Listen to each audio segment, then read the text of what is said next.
Ladies and gentlemen, welcome to episode 11 of the Yellow Card Podcast. Today, it's a very special edition for us. Chris and myself, we have some very special guests from the opposite side of our world and from the opposite side of the ocean. Joining us from London are Jordan and Jack. Jordan, Jack, introduce yourselves, please. How you doing, guys? I'm Jordan, Chelsea fan, also a Celtic fan from the FTLOL Podcast. And I'm Jack. I'm an Arsenal fan, a bit of a Celtic fan too, to be honest. And yeah, from the FTLOL Podcast as well. Wonderful, wonderful. We're so excited to have you. Chris, how you doing today, sir? We're hanging in. We're hanging in. Really need some Premier League Saturdays back in my life. Yes, absolutely. So we're recording today on a Saturday on a special occasion, of course, because it's not always that we have royalty in the house. So we're extremely excited. Seeing that it's an international break, unfortunately, and there isn't that much excitement happening in the international break. Of course, being friendly host, we're going to be talking about the English Premier League. So without further ado, it is important for us to understand who we think is going to be top five and who we think is going to relegate in this year's edition of the Premier League. We've seen some controversy happening with certain teams really just not meeting up to their expectations. So I'm going to start off to Jack. Jack, what do you think on the top five and who we unfortunately see relegating this year out of the Premier League? Well, I'd love to throw my own club in there, Arsenal, but I just can't based on what we've seen so far. But I don't think there's going to be that many changes to the traditional top six. So, I mean, I think you're looking at definitely a top three of City, Liverpool and Chelsea. I mean, Liverpool have had a few injuries and Salah's got corona now, hasn't he? But, you know, they do look good this year. And unfortunately, another team that looks pretty good this year is Tottenham. So I think they'll probably be fourth or fifth. That last spot, that's probably the challenging one. There's three teams for me that are fighting for it. So there's Everton and Leicester. And I don't think you can count out Man United just yet. If they get rid of Solskjaer, they're going to be a strong side. Then, you know, they're not going to challenge for titles. But yeah, if I put my neck out on the line, I probably would say it would be a similar top five to what you're normally looking at. So City, Liverpool, Chelsea, Tottenham, and Manchester United. Okay, what are your thoughts on the unfortunately part of relegating out of the Premier League? I think what I've seen this season, it's more about scoring goals than it was in the past. So for that reason, the team at the bottom at the minute, Sheffield United, I think they're going down. Okay. And I think Fulham, although they've looked a bit better the last couple of weeks, I think they're just so poor defensively, like far and away the worst team in the league defensively. So I think they're down as well. And then, the last one's more difficult. I'm probably going to say West Brom. Burnley haven't looked great yet, but I just can't see Burnley going down, like with their manager and that experience. So I think West Brom, Sheffield United and Fulham will be the three that go down. Fantastic. I mean, some great insight, of course. Additional from what Chris and I always argue about and bicker like if we were a married couple. Chris, go right ahead. Tell us who you think, in your perspective, are your top five. Tell us who you see also as the relegating bottom three. And what are some changes that maybe some teams must do to even accomplish the top five? I think, to kind of piggyback off Jack, I think that we are going to see kind of a similar top five. I actually do. I'm going to make somebody in this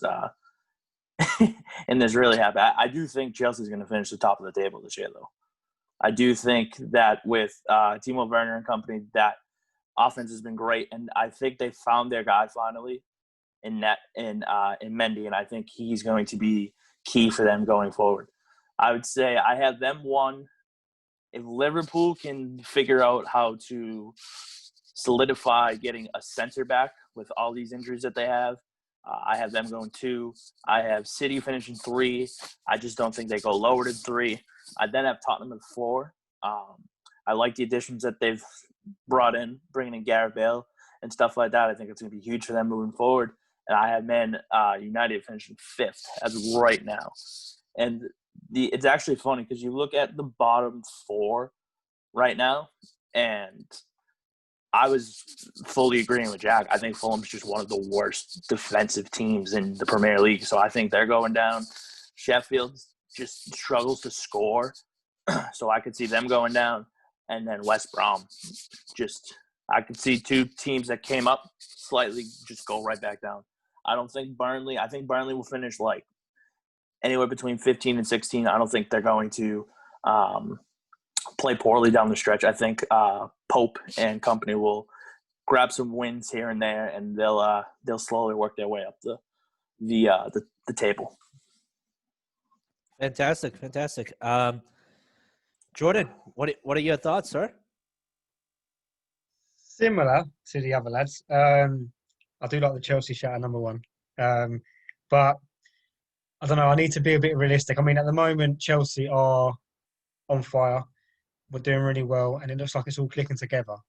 I don't want to get ahead of myself yet until we've got a couple of big teams defeated under our belt. So until that happens, then I can start thinking about maybe first, potentially. But I can understand where you're coming from with that, Chris. Absolutely. But I still think Man City this year, even though they're going through like a rough patch at the moment, I feel that they can do it. So they're going to be number 1 for me. Kevin De Bruyne, I think he'll have, I said it in our podcast, I think he'll have one last good season, and then I think he will start dropping off. I think you can already see at the moment that Kevin De Bruyne isn't as good as what he was last season. So, yeah, City number 1, I think. Then Chelsea, just because Liverpool's inconsistency at the moment, and, you know, the likes of Van Dijk, Gomez out. Obviously, Alisson got injured to come back. Fabinho, I think he was injured. And Trent doesn't look the same player at all. I think he's been exposed a lot. I think he pushes way too far forward, and they're getting exposed, especially with Van Dijk at the back gone. I just think teams will just counter him, put the balls over the top, and that they'll leak a lot of goals. But they still have the firepower up front to make up for that with Salah, Mane. So I think, you know, they'll still be in the top 3, but I just don't think they'll have that extra edge to them to make them 1 or 2. And then the 4th spot, really, for me, it's between Leicester and Tottenham. Leicester, Vardy's always consistent. And unless something happens to him, you know, an injury, you know, I can't see Leicester being as bad as they were last season towards the end. They've brought some new signings in, which are quite good. And Tottenham, like Jack said, I hate to say it, man, but they are looking quite good. And the fact is, they're picking up points where they shouldn't be. I mean, you know, there was rubbish really against Brighton. There was rubbish really against West Brom, but they're still getting the wins. And for them to do that, it shows that Mourinho's kind of set this mentality, you know, just to make sure that you're solid at the back, and talismans like Kane and Son helping out, they should really progress. And I hate to say it, yeah, they will be top 4, or, you know. And then you got the top 5, I think down to 8 probably, is between Man United, Arsenal, and I think Southampton. I think Southampton, I called it in our podcast, I said they'll be the dark horses this year, because you saw at the end of last year, the way they were playing, the you know, the high pressing they've got, the ability to pass the ball around, and Danny Ings, he's just proven that he's not just a one-season wonder. He's just been absolutely fantastic. So with them playing like they are, again, it's all down to whether someone picks up an injury. So obviously Ings is out at the moment, but he's not out for too long. If it continues and he's out for a couple of months or so, then maybe they might drop out of that race. But I can see them, potentially pushing for that sixth spot. And then we go down to the relegation, similar to the other boys. Fulham, to be honest, they shouldn't have even been in the Premier League this season. They got lucky in the playoff finals.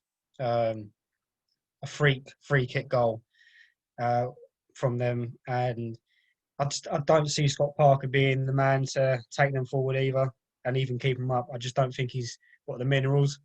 And then West Brom, you can see glimpses of them maybe pushing up. So I think they're going to be the higher of the relegation team, but West Brom will go down. And then I think it's a battle between Sheffield United and Burnley. I think Chris Wilde definitely gets something out of Sheffield United in the second half of the season. Mentality-wise, they will kick in. But I don't know. I think a lot of damage is done, and confidence will be very low with those players. And in Burnley, they're just not the same team. They're very defensive, and they don't. You saw it against Chelsea. They don't really come and attack you at all. And you need to start scoring, start attacking teams. It's completely opposite to really what they used to be like, because I used to dread coming up against Burnley. They're one of the teams where you thought, right, we're going to either just lose in the last minutes or not be able to score. So it'll either be a draw or we'll lose. Completely opposite now. I just think any team can walk over them. So, yeah, Burnley, West Brom, Fulham, and potentially Sheffield United. It'd be between those four for the bottom three. Great. No, that's great. Great insight, great intake as well. Obviously, further detailed than what I would personally say. I think for me, the top five, actually this year, I see a little bit of a difference in the shift in the Premier League happening. I think for me, surprising teams like Everton, Aston Villa, and Crystal Palace have a shot at being at the top five, just simply because of their performances, their youth, and their toughness in which they play their other opponents. I would say my top five this year are going to be Leicester City, without a question. Jamie Vardy, like you mentioned, Jordan, he's just been incredibly consistent. He is on top form. I see Tottenham as well. The special one is making it happen. I don't see Liverpool ending on the top five, unfortunately. The variation of injuries. The variation of injuries and the It's variation... personal bias. Don't let him fool you. It's personal bias. Don't let him fool you. No. Don't get me wrong. I personally love Jurgen Klopp. I think he's one of the greatest managers right now in football. But I just think, unfortunately, his players are not staying on their health, on top of their health and taking care of themselves, and therefore a bunch of injuries are happening that are really hurting their case. So I actually see Chelsea in third. I see Everton and then fourth, should they actually get an additional signing, somebody like Isco from Real Madrid, or somebody from the Italian league that could be coming out as well. That would be a giant addition for Everton, who already has a strong side with James Rodriguez, Richarlison, and also, oh goodness, what's his name? Calvert-Lewin. Come on. Yeah, Dominic Calvert-Lewin. Calvert-Lewin, yeah, thank you. I was thinking of Theo Walcott, but I forgot that he went through Southampton. I unfortunately see Manchester United actually end in seventh this season. If they don't get rid of Ole Gunnar Solskjaer, they're not going to get any further than that. Unfortunately, the team is too inconsistent in the lineup. The methodology behind every game is very inconsistency, and therefore you don't have a true understanding of what you're looking to accomplish this season. Premier League, you need the consistency. Champions League, could Manchester United go further than where they are? Sure, their current group is giving them every opportunity to do so. But I just don't see them being better than seventh spot in the Premier League. unfortunately for me, the bottom three are actually a combination of Brighton, Fulham, and West Brom. I see Sheffield finally getting into some sort of rhythm again, and so therefore just surviving past that relegation point. Um, I see Burnley actually too being, again, one of those teams that are just so tough to play. I mean, every time they play Manchester United, for example, it's either they lose or it's a tie. But they're one of the hardest teams to play, which I'm sure you as a Chelsea fan, Jordan, can relate to. I actually think the surprising team of this year too is Leeds United, with so much of a small team in such a youthful core. They could even end top 10 this year without a doubt. Should they stay healthy? Should they stay consistent? And should they continue the pace in which they're playing? So that's my opinion. That's where I stand. Unless Liverpool gets a big defensive signing like Upamecano into that center defensive spot, they have a chance of surviving. But unfortunately, I feel terrible for the young lad Gomez. I feel terrible for what happened to Van Dijk. That was a awful injury. Yeah, that's where I stand. Unfortunately, I don't hate on Liverpool. I respect them a lot. They've had a phenomenal trajectory, and when you look at people like Mo Salah and Firmino and Sadio Sane, it's impossible not to respect them. But again, it's what I said earlier. Their need to stay very healthy is it's of ultimate importance at this point. Could I just? But yeah, I mean, I think it's a freak season, and I think and I know Pep talks about it, the 5-sub rule where we can't, I think elsewhere there's more. I think there's 5 subs or I don't know. Four at least, yeah. Yeah, and then I just think it's anywhere beside them. Yeah, so obviously that's going to have an impact, and obviously I think Liverpool have felt the effects of that. And you can probably, that can happen to anyone. So that rule being in place, your likes of Chelsea, Arsenal, Man United, Leicester, whoever. So, like we said, Vardy, if he gets an injury, because of the intense, season it is, the couple of games a week, etc., you're going to have injuries and big injuries at that. So I don't know. It's an up there season. You just can't really tell, can you? Really, it's all guesswork. And I mean, you guys said the top 6 will be the same, and looking at it, it should be. I just think something crazy is going to happen. I don't know. I think something, whether it's Southampton getting into the top 6 or top 4, that'd be crazy. Or Liverpool dropping out of the top 4, that'd be nuts. I don't think that will happen, but I just think something mad's going to happen. I don't know about you guys. I just think.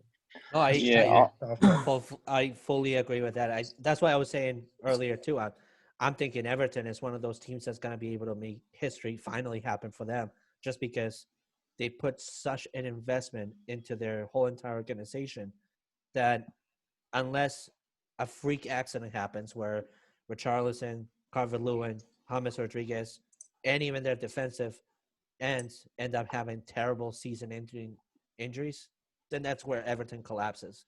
But they're such a young, strong core that they're gonna be the team to beat this year, in my opinion. They're going to be that team. The only thing with Everton is the goalkeeper.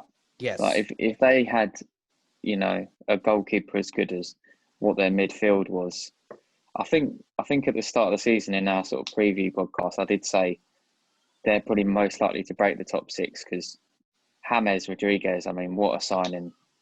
Probably the signing of the season so far. And just their midfield in general is a lot better than it was last year because they got Alan and they got Doucouré and stuff. But yeah, it's weird because Leicester, I've not been massively impressed, but they keep winning and they've had really difficult games so far. They've played us, They've played Wolves. I think they played. Well, Leeds is not easy either. They played Man City and they beat them, didn't they? Yeah. So, Yeah. and for them to be still up there, yeah, you've got to take them seriously as well. I almost don't think that's a shock. That is because they've won the league before and they were 5th last year, so they're sort of in that top 6 already in a way. But yeah, that's definitely a shout. Leicester to be up there, and Vardy, he just keeps on scoring. I thought we'd lose a bit of pace this year, but he's getting penalties anyway as well. So I think it could be another golden boot for him. I think the impressive part too is we saw Mourinho start with a very rocky start this season, where we all thought for sure Tottenham would be selling off their pieces like Harry Kane, Heung-min Son, and then all of a sudden something happened in that locker room where he was able to gather them up and get them moving forward. They added Gareth Bale returning to his home, and now they're second and looking by far the best team in the whole entire league right now, aside of anybody else. So it's, to Jordan's point, to Jack's point, to Chris's point, I think this is going to be a shocker of a season. There could be the traditional 5, or they probably won't be the traditional 5. There could easily be where one of the traditional 5s could relegate as well. I personally been worried that Manchester United could relegate, because if they don't get rid of Ole Gunnar Solskjaer, let's hope so. I also think that Tottenham's next 3 games in the league are going to be important for them. They have Man City, they have Chelsea, and they have Arsenal. That's 3 tough teams to play in 3 straight games, and then they'll have to worry about the Europa games and all that stuff. I want to see them perform against these better traditional 5 teams, because they haven't really played them besides Man United, who they blew up. Everybody else, like you mentioned earlier, they were just scraping by wins. Games that they shouldn't have won, they were scraping by. So I'm waiting to see how they do before I can put them higher than how I had them at 4. But you talked about goal scoring from Jamie Vardy. Real quick, who do you guys think is going to finish the year as the top goal scorer?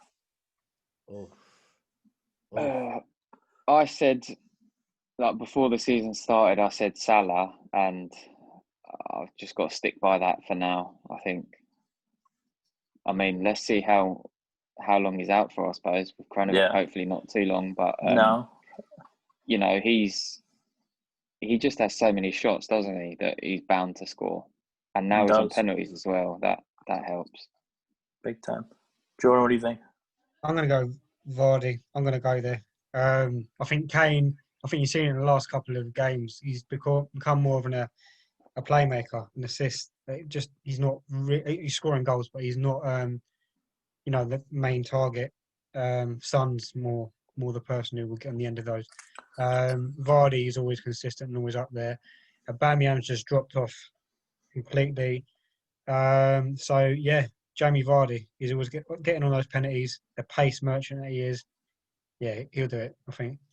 I think 2 guys that I'm keeping an eye on is who you brought up, Son. I think he's their big goal scorer now, so I think he's going to be definitely in consideration to the top. And then the guy that Diego couldn't mention earlier, Dominic Calvert-Lewin. If Everton needs a goal, he's usually their guy that will score it for him. So I think that he has a realistic chance of not only eclipsing the 20-goal mark this year, but potentially being the top if Salah and Jamie Vardy kind of fall off a little bit. I personally got 3 contenders for that shot. I agree with Vardy, definitely. I agree with Dominic Calvert-Lewin. But I actually see somebody like Jack Grealish going into that spot as well, just because he's had such a tremendous season right now with Aston Villa. I think the only thing with Grealish is like what Jordan was just saying about Harry Kane, he's becoming more of a playmaker. If you're going to take anybody from Aston Villa, you're going to take Ollie Watkins to score, because that's like their main goal scorer for them. Yeah, he's on penalties as well, I think, Watkins. Something like that. Now, real quick, I mentioned this in the last episode, because we were going over the Champions League when we were talking about Liverpool and Atalanta. And Diego boy. Jota just looks very good for them. Do you think there's a possibility that Liverpool could ride with him the whole way and then move a guy like Firmino to get some pieces to help them? Or do you think that they're just going to ride it and then hopefully they can get a centre-back to fill the void until one of them comes back? I don't know, There you because go, first, Jack. he's doing really good, but he's doing really good a lot of the time off the bench. So sometimes you think, if it's working, do you just keep it how it is? Like, I mean, Yeah. I was surprised that he played at the Etihad, to be honest, because they played. Do you play Firmino and Jota together? I don't think they Or did. one behind the other? I think they had what was it? I think they had Firmino come off the bench, if I'm not mistaken. Yeah, but Jota started, didn't he? Yeah, I'm surprised. Yeah, Jota started that he and got the started 3 in goals. that game. Yep. So I mean, he's one of the signings of the city. What we said actually on our transfer review, as good as a signing that is for Liverpool, it's a terrible sale for Wolves. Yeah. Because he they don't know basically anything is good. Yeah, because he basically made Raul Jimenez the goal scorer that he was. Now he's kind of slowly fallen back into reality a little bit because of it. It always helps to have guys like that to contribute to help score the goals. Just on that point, I think Firmino just scored in the international, didn't he? Pretty sure. I think so. I think you're right. Yeah. So it may, have a positive effect where he kicks on and starts getting goals. I mean, he wasn't getting many goals, was he? If any, of late. I mean, I think he scored his first one for a while. If I'm mistaken, I might be mistaken. No, you're right on track there. Yeah, so I think, I don't know, I can't see them playing the same team because you've got Mane, Salah, etc. But I would stick with Jota at the moment, and I think, Firmino just has to prove himself. He's not untouchable. I think the only untouchables in that team are Mane and Salah. Firmino is replaceable. And everyone thought, a couple of years back with Coutinho, everyone thought he was untouchable. And lo and behold, they sold him and they improved for it. And if Jota is putting the performance in, week out, Liverpool can probably cash in on Firmino for a decent amount and then spend the money elsewhere. Maybe get your Mbappe's that you want. The rumours are going around. So, I can see Jota, if he carries on, sticking in that position. I don't know. To me personally, it just looks like just the way that they were last year attacking-wise, the 3 of them, it just looked like that, like just 2 times better because of the way that Jota can facilitate and get guys like Sadio and Mo Salah like a better opportunity to score. I think that was the big thing that I took away from it, more so.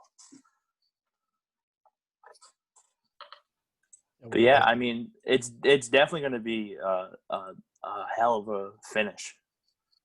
It's definitely going to be a hell of a finish.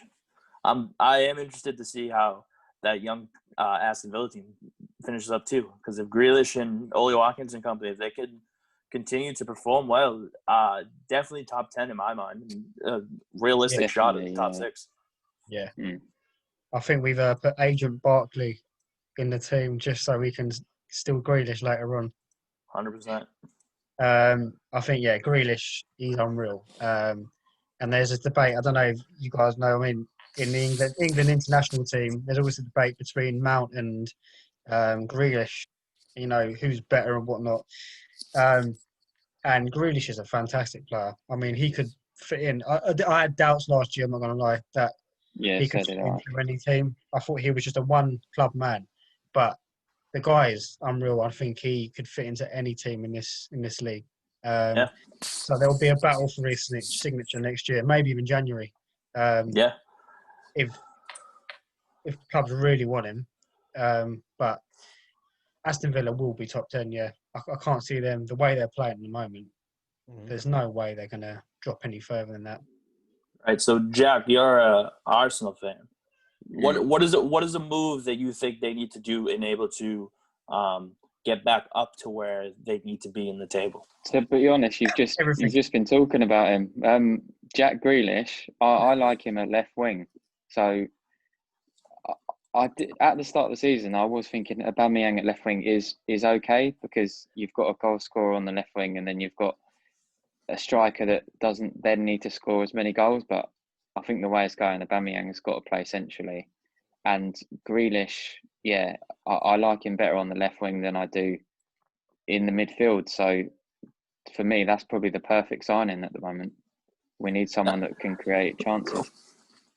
Now, my thing is, so I thought at the beginning of the year they needed to definitely help their center midfield, and Yeah. I think they had a great signing in getting Thomas Partey. What were your thoughts on that? Yeah, I mean, I wanted Alwar more, but now Partey's actually there. He does look like a proper Premier League player, and he has that sort of build, and he's got experience as well. You know, he's 27. He's played in the Champions League for years. I do like that signing. I do like the signing of Gabriel. Again, it wasn't one I was sure of at the start. I think defensively, generally, we're pretty good, but we're lacking going forward because we don't have any dribblers in the team now. Someone like the profile of Grealish would be what we need, really. So if you try to get a guy like Grealish, who do you move on from in a sense? So you move Lacazette out of the team, put Aubameyang centrally, play Grealish there, and left wing, and then right wing Pepe, I suppose, or Willian, depending on the match. I like it. And then Jordan, for Chelsea moving forward, obviously you seem like you want Mendy to be your guy because he's looked so good for them since he's taken over the reins as starting goaltender. What is a move that you could see them potentially either doing or a move that you think they need to make in order to solidify their top 4 spot this year? Yeah. At the start of the season, when N'Golo Kante wasn't performing, and Chelsea's got a rule where you're past 30, you only get a 1-year contract. Financially, I'm thinking it might be worth cashing in. This is what I was thinking at the start of the season. Cashing in on him, probably getting around 50 to 80k, around that million, around that mark. But now looking at him in this new look Chelsea team, the way we've been playing together, and Mason Mount and Havertz in the centre with Kante behind him, I can't see anyone replacing him unless. And I love this guy. I think he reminds me of John Terry. This guy, Declan Rice. I think that's a good name. Yeah, I think he is the man who can probably come in.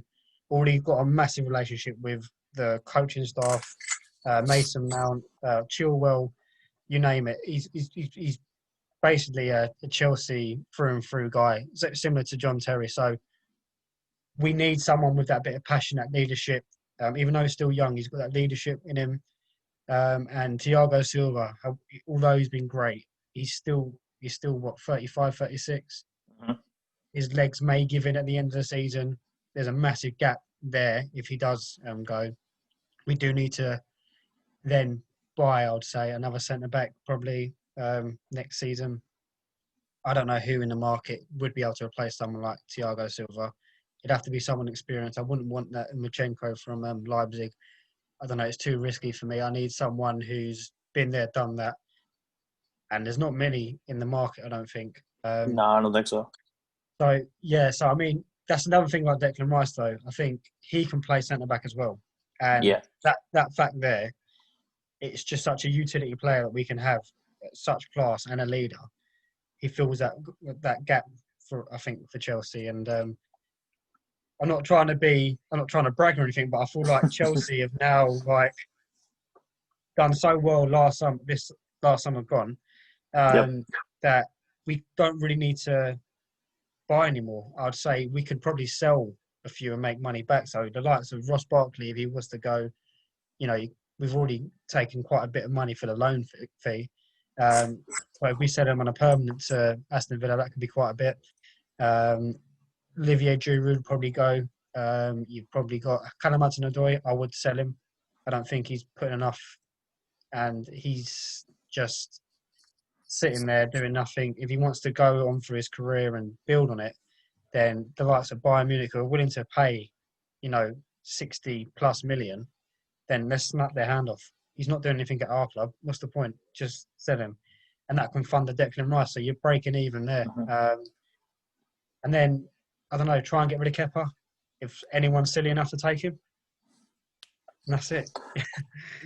So you talked about the great summer you guys had. What was like that standout move that you just looked at them make and you were like, this is the move that we needed going forward?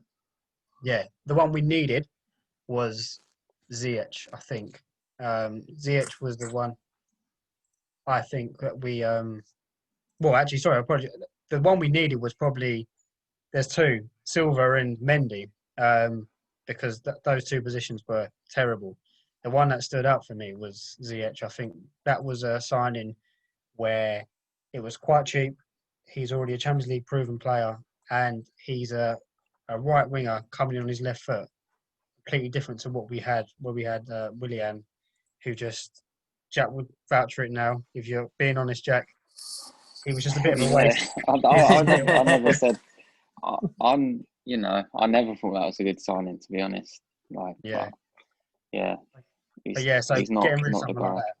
Getting rid of someone like Willian and bringing in Ziyech, it's just a massive upgrade. And those are the three that I would say, were my main out of the hundreds that we brought in the summer.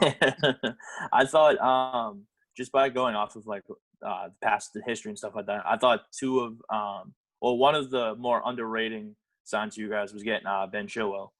I thought that was a good one for you guys, and then obviously getting a worldly striker like Timo Werner already to add on to Tammy Abraham and Oliver Giroud, I thought was just even on top of it. It just made the team so much better, in my opinion.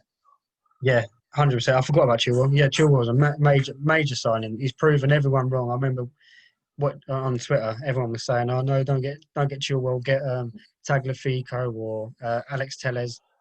No, he slotted in perfectly. Werner as well. You're right. It's just such a great summer, and I think looking at it, I think we're trying to speed up we're trying to mimic you, Liverpool. I think we're trying to speed up that process that you took a couple more years probably to build it, a couple more transfer windows because you maybe didn't have the funds to do it. We've done it in one transfer window, and now we're giving Lampard the time to build that team. Right. And then, not saying we're going to challenge, we may do because it's a freak year, but on a usual season, I don't think we would get anywhere near the top two. And next year should be the realistic. That should be like this is like they have the full year under their belt. The chemistry's there. This is how we feel. 100%. Yeah, similar to Liverpool. I actually had one last question for Jack. I meant to ask him completely. It slipped my mind. Is Mikel Arteta, is that your guy? Is that who you want as your coach? I think so, but I'm not as big on him as some Arsenal fans. But I mean, I think we owe him a bit for last season with the cup win, and you can see what he's trying to do there. But there's certain moves that he makes which are very strange. Mm-hmm. He doesn't always put out the best lineups, and I don't really get how he's treating certain players. But there's no one out there really that would realistically come to us. I'd say Poch would be an upgrade, obviously, but he's not going to manage Arsenal, is he? With his history, so I think for now he's our guy. Yeah, I would think Allegri would be your guy. He was my preferred candidate after Wenger, but I think the problems we had with Emery and the language barrier. I know Allegri was learning English. I don't know if that stopped or not, but that turned out to have major issues. Mm-hmm.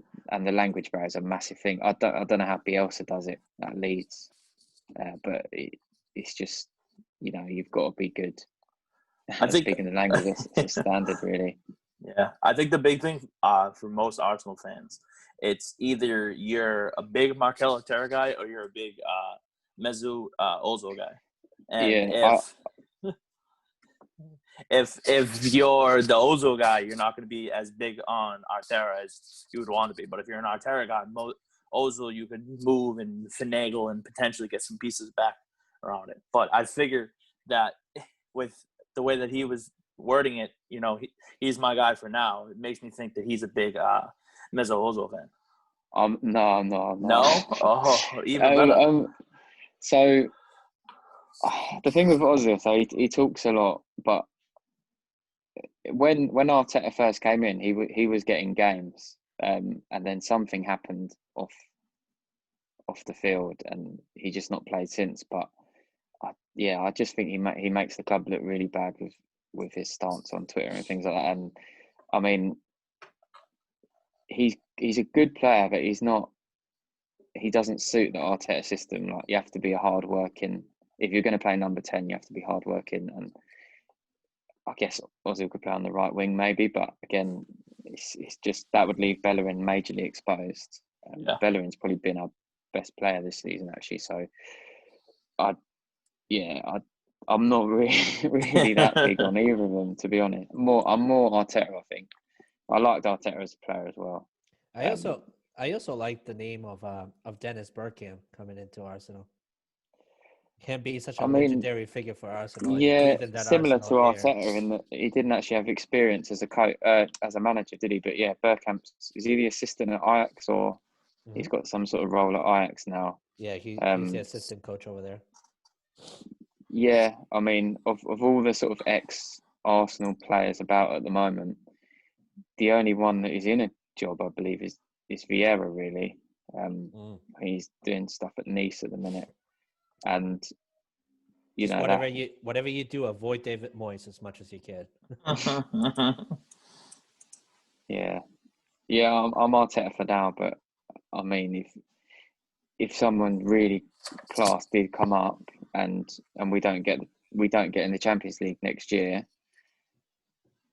I don't know. I don't think they wouldn't sack him as long as we got Europa League, but I'd consider if someone became available that he wasn't expecting. I think it's your players. I just think for so long now, Arsenal, you know, the ball's been the problem, obviously, but I think what's his name, Emery. I'm pretty sure he's back in management now and doing okay, isn't he? He's at Villarreal now. I don't know how they're doing. I think they're doing all right. I think they're not. Villarreal, I think, is at the top of the table for the La Liga at the moment. Yeah, so there we go. They are doing well, yeah. This is what I mean. I think with Arsenal, so long they had Arsene Wenger. You know, at the beginning of it was perfect. He was probably one of the best managers in the league. And then after that, you know, they were settling for top four. Went so long without a trophy. Emery comes in, looking okay, new style of play, blah, blah, blah. But you're carrying on the same players. You know, you put so much effort into keeping players and keeping some players happy. You're known for being the club that brings through youth and whatnot, but there's no experience and there's no major players in that team. I don't think. I think you've done the same thing. I personally think you've done the same thing that you've done with Ozil, with Aubameyang this season. You've given that big contract, and look at him playing now. It's just not. Something's not right at Arsenal. I think he needs to go centrally because we need to see what he's like there to really truly say it's another Ozil situation. That's another. I'm not. I think it's like another excuse because he was playing out wide previously last year. If you put him centrally, I know, yeah. And it's the same situation. I just think Arsenal need to get rid of players that they kind of hype up to be players that they're not. So Aubameyang is clearly a top player, but he needs the players behind him. Saka, I think, is your best player. I think he's one of the best players that I've seen come out of Arsenal for ages. But you like to Bellerin, yeah, he's good, but he's not consistent over a whole season. You can probably cash in on him and get a decent right back. Gabriel, like you said, I think it was a good signing. I didn't think it was at the time a good signing, but he's actually proven to be quite a good signing. Leno's a good keeper. If you get another signing at centre back, like maybe that that'll be good for you guys. Tierney is a good left back. Party now, decent signing. So there is foundations. It's starting to click, but I think that forward line, that's where you got the problems. I don't think there's much problems now at the back where it used to be. I think you need one more signing, get rid of David Luiz. I don't know why you brought Willian. And then I think you can shift into the space where Man United currently is, and Man United will shift back where Arsenal are, because Man United are becoming that mediocre club that say they're the top club, blah, blah, blah, blah, blah. But actually, results-wise, they're not actually getting them. Yep. Yeah, no, for Manchester United, the need of an actual head coach and director is a massive one right now. You've made all your moves necessary. You've got a very good core. In fact, I mean, earlier in the season for the Yellow Card podcast, we were talking about maybe getting rid of Daniel Jones and Jesse Lingard and kind of trading them off as set pieces. But the more I see Daniel Jones developing over the season, the more I continue to say it's not time for him to go yet, just because he's developed a good repertoire for himself, as well as a good consistency of play for himself in that right flank. I think the need is, number one, like I said earlier in this episode, consistency of lineup and the consistency of game. But secondary, you need to have somebody who is willing to actually be a coach and not be in a spectacle, sitting in the benches at an iPad and saying, "Oh, this is where I went wrong. Oh, oops." Because if that's for that, then you definitely have Michael Carrick to do that. You don't need Ole Gunnar Solskjaer for that. So I think the need for somebody like Mauricio Pochettino, Allegri. I was even thinking of another Italian name, Claudio Ranieri. He would be a phenomenal coach for Manchester United. But again, it's number one, ownership. The Glazers are a bunch of assholes. And secondary, Woodward he's just a joke. And then you combine it with Ole Gunnar Solskjaer, that's what you're getting for the end product this season as a Manchester United fan. So I just think real quick to go off of that, I think it's the same as Arsenal's problem is that he doesn't put the right lineup out. You pay what you paid for Donny van de Beek, you need to have him consistently and regularly. Absolutely. He needs to be their center defensive mid, or even the cam or whatever. Him and Fernandes have that chemistry. You just got to keep going with it. That's the issue. Well, him, Fernandes, and Mata have a phenomenal chemistry in that midfield.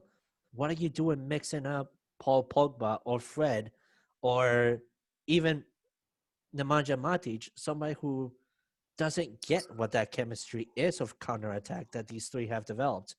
At that point, number one, you need to move on from Paul Pogba because he's just simply not working out. You can return him to Juventus. Number two, Matic is almost on his way out. And Fred, you got to figure something out with the kid. He's a good player. He's a decent player. But he's not the mix that you need in that midfield, as Chris was saying earlier today, for Manchester United. He's just not that player. Yeah, I've just noticed something. The two teams that are not doing so well on this call, they both got two Chelsea rejects in their team. So you got yes, Matic and Mata and obviously Willian and Luiz. You know, it's something to do with investment. I think the way you buy your players has to be not short term, long term. Long term, I agree. Yeah, right. I think if you look at Liverpool, they bought players on the way up, like Mane from Southampton, Van Dijk from Southampton, someone else from Southampton, quite a lot of, you know. But they're players that are looking up. And whereas you look at, for us, so we've bought like Alexis Sanchez God, from Barcelona. What a bust. But he's at you now. But he's sort of moving for the wrong reason, really. He's moving for money. And then for us, Ozil, really, he probably only left Real Madrid for money. And that's not really what you want. You don't want someone really moving from a sort of bigger or better team. What happened with Alexis Sanchez is the same thing that happened with Carlos Tevez when he joined the Premier League. He went into Manchester United looking for money. Then behind Manchester United's back, he was seeing Manchester City for money. And then he went on to, what was the last club? He went to China, didn't he? He went Juve, and then No, he went to another team within the Premier League. I want to say it was West Ham. oh, I he think. started at West Ham, yeah. And then he left there because of money. And then he went to China, and his whole career just decimated from there. Where he returned home, he was by far the most hated player when he returned to Argentina, just because of the poor reputation that he left behind. Mm. I think that's bound to happen to Alexis Sanchez. He's just looking for money and playtime, and he's not really putting the essentials of who he was when he was at Arsenal. When he was at Arsenal, he was. I remember every time that, at least we're a Manchester United fan, every time that we had Arsenal on the calendar, we're like, great, Alexis Sanchez is about to kill us here. And then we got him at Manchester United. We're like, all right, now we have an attacker. No, we don't. We have a bench warmer. Or the water boy. No, I think we pretty much covered what we wanted to cover. Yeah. No, I think this is. If you guys want to drop your socials, where to find your podcast, just like that, go right ahead. Yeah. So first of all, thanks guys for having us on. It's Yeah, thanks for really having us on. enjoyable. It's been good. Thank you. Thank you for coming on. No, thank you very much. Our socials are, well, obviously we're the FTLOL Podcast. So you can find us on Apple Podcasts, you can find us on Anchor, Spotify. Have I missed out anything, Jack? Google Podcasts, if Google you use Podcasts, yeah. that. You know that. And we're also on Twitter and Instagram at FTLOL Podcast. So yeah, hit us up, check us out, and yeah, we got football content. We do other lists, don't we, Jack? We do Formula One. What else do we do, Jack? We do. Yeah, so we do a lot of what we do is like ranking sort of top 10 videos and top 5 videos. So like a recent one was like the top 10 Dutchmen of all time, for example. But we also do weekly fantasy football chat, although that means a different thing to you guys, I suppose. Maybe fantasy soccer it would be called. And then we do sort of other sports. So we've done, for example, like the best sportsmen from the UK and Ireland, excluding football, and just generally sort of list ranking content. But check us out, and I think we're going to try and get you guys on for our 50th episode coming up soon to do a little segment. Yeah, no, we would love to be there. We will be there. We would love to do it. We'd love to do it. All right. Well, thank you guys once again. We can't be thankful enough for having you guys, and especially working out the whole entire time difference in the way of this world right now. We're so grateful to have you. Thank you so much for your content. Thank you so much for joining us. As always, hit up my boy Chris at CJonesWho1212 on Twitter. He's also a member of the Chasers Podcast, which is a betting podcast in which they, you know how it goes. We gamble on everything. Money gamblers, including the English Premier League. Oh, including it's the best. Yep, it's the best. Yep. Continue to follow me on Twitter at Diego_the DJ on Twitter, as well as the Yellow Card Podcast at Podcast Card on Twitter. Thank you so much for tuning in to episode 11, and see us back next week where we have another surprise in store. Thank you so much, and have a great week.